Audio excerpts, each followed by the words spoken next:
சித்துப்பாத்தி புதகுழி வழக்கு இன்று காலை கற்றறிந்த நீதவான் ஆனந்தராஜா அவர்களினால் எடுத்துக்கொள்ளப்பட்டது. வழக்கு இலக்கம் BR 433 PC 2025. 2ஆம் கட்ட அகழ்வு பணி இன்று நடைபெற்றது. அதன் 15ஆம் நாள் இன்று முடிவுற்றிருக்கின்றது.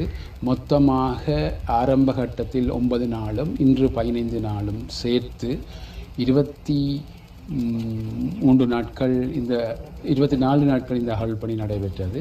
இந்த அகழ்வு பணியில் ராஜ் சோமதேவாவின் குழுவினரும் டாக்டர் பிரணவனுடன் சேர்ந்து பல சட்ட வைத்திய அதிகாரிகள் குறிப்பாக தென்னிலங்கையிலிருந்து வந்து பங்கு பெற்றிருந்தார்கள். இன்றும் 6 சட்ட வைத்தியர்கள் பங்கு பெற்றிருந்தார்கள். அத்தோடு இந்த அகழ்வு பணியில் யாழ் பல்கலைக்கழக தொல்லியல் துறை மாணவர்கள் 14 பேர் இந்த அகழ்வு பணியில் பங்கு பெற்றிருந்தார்கள். இன்று குறிப்பாக யாழ்ப்பாண வைத்திய பீடத்தின் மாணவர்களும் இந்த அகழ்வு பணியில் நடவடிக்கையில் ஈடுபட்டிருந்தார்கள். அதைவிட சோகோ போலீசினர் என்று சொல்லப்படுகின்ற சீன் ஆஃப் கிரைம் ஆஃபீஸர்ஸ், குற்ற பிரதேசத்தை பரிசோதிக்கும் அதிகாரிகளும் யாழ்ப்பாண குற்ற தடுப்பு பிரிவு போலீசாரும் இந்த அகழ்வு நடவடிக்கையில் ஈடுபட்டிருந்தார்கள். இந்த அகழ்வு நடவடிக்கையில் 2 பிரிவுகளாக சைட் 1 சைட் 2 என்று சொல்லப்பட்ட பிரிவுகளாக இந்த அகழ்வு நடவடிக்கை நடைபெற்றது. உங்களுக்கு ஏலவே தெரிந்தது போன்று அகழ்ந்தெடுக்கப்பட்ட பாதிக்கப்பட்டவர்கள் சார்பாக, இந்த முறைப்பாட்டுக்காரர்கள் சார்பாக சொல்லப்பட்ட பிரதேசத்தில் அகழ்வு நடவடிக்கை நடைபெற்றது. அதில் 63 முழுமையான மனித மண்டை ஓட்டு தொகுதிகள் அடையாளம் காணப்பட்டு அவை முழுவதாக அகழ்ந்தெடுக்கப்பட்டன. அதே நேரம் பேராசிரியர் ராஜ் சோமதேவா அவர்களினால் அடையாளப்படுத்தப்பட்ட சேட்டலைட் மூலம் அடையாளப்படுத்தப்பட்ட புதைகுழியிலிருந்து 2 முழுமையான மண்டை ஓட்டு தொகுதிகள் அகழ்ந்தெடுக்கப்பட்டிருக்கின்றன.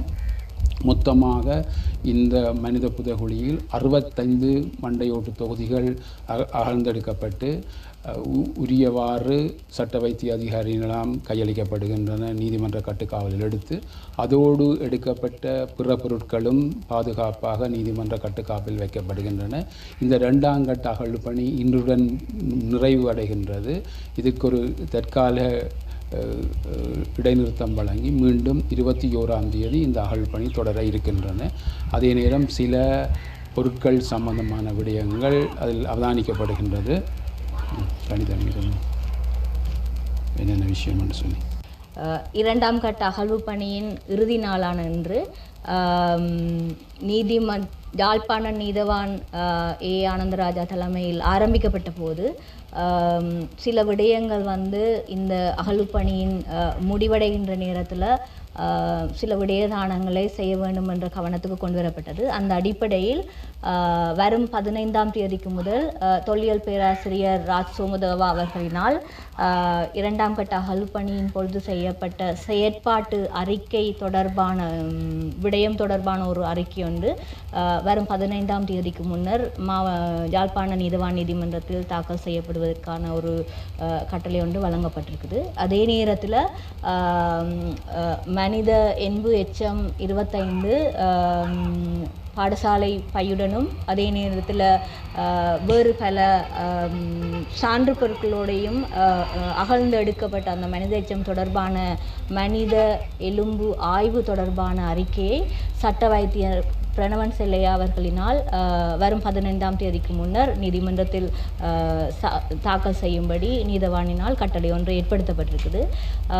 இதே வேளையில் அகழ்வு பணி பிரதேசம் 2இல் ஒரு பொலித்தீனில் கட்டி வைக்கப்பட்ட மாதிரி கொஞ்சம் எலும்பு குவியல்கள் கண்டெடுக்கப்பட்டது.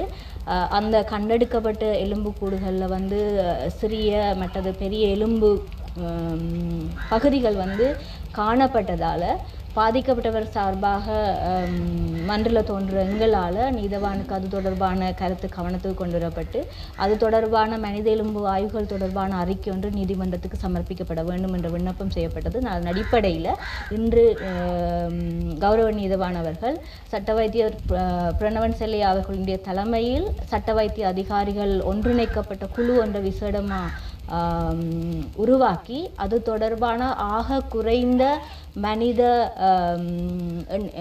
உடலங்களுடைய எண்ணிக்கை தொடர்பான விடயத்தை அந்த எடுக்கப்பட்ட தொகுதி எலும்புகளிலிருந்து ஆராய்ந்து அது தொடர்பான அறிக்கையையும் நீதிமன்றத்துக்கு சமர்ப்பிக்க சொல்லி என்று சொல்லப்பட்டிருக்குது.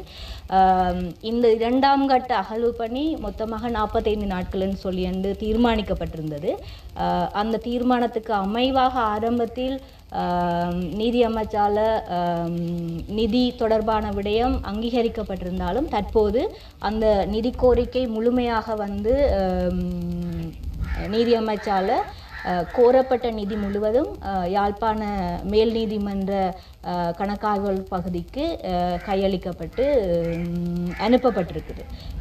இன்றைய நாள் 15ஆம் தேதியோடு நிறுத்தப்படுகின்ற பணி அடுத்த 21ஆம் தேதி ஆரம்பிக்கலாம் சொல்லி உத்தேசிக்கப்பட்டிருக்குது. அது தொடர்பான விடயம் நிபுணர்களோடு கலந்துரையாடப்பட்டு 15ஆம் தேதிக்கு முதல் நீதவானுக்கு அறிவிக்கப்படும்.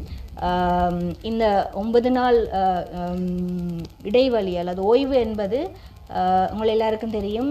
இந்த 15 நாளுமே வந்து காலையில் 7:30 இரவு 9:30 10 மணி மட்டும் நிபுணர் குழுக்களும் அதே நேரத்தில் வேலை செய்கிற தொழிலாளர்களும் சரி நீதவானும் சரி முழுமையாக அகழ்வு பணியில் ஈடுபட்டிருந்தது.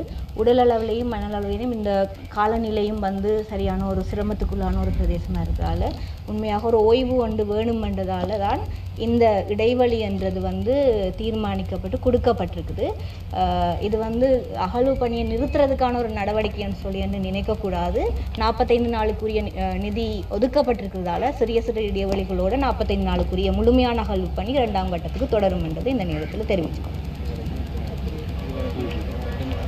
முறையிட்டால் அல்லது நீதிமன்றத்தில் சொன்னால் அதுக்கான நடவடிக்கை நடைபெறும். அது நீதிமன்றத்தின் நீதிபதி கௌரவ நீதிபதி அவர்களுடைய கவனத்துக்கு கொண்டு வரப்பட்டது. முறைப்பாட்டாளருக்கு ஒரு அச்சுறுத்தல் ஏற்படுதுன்னு சொல்லி அதற்கான உரிய வழிகாட்டல்கள் நீதிமன்றத்தால் சொல்லப்பட்டிருக்கு. போலீஸாரிடம் போய் அதுக்கான அறிக்கைகளை சமர்ப்பிக்க சொல்லப்பட்டிருக்கு. முறைப்பாடு செய்யும்போது தான் அதுக்கான விசாரணை அதுக்கான தீர்வுகள் பிறப்பக்கூடியதாக இருக்கும்.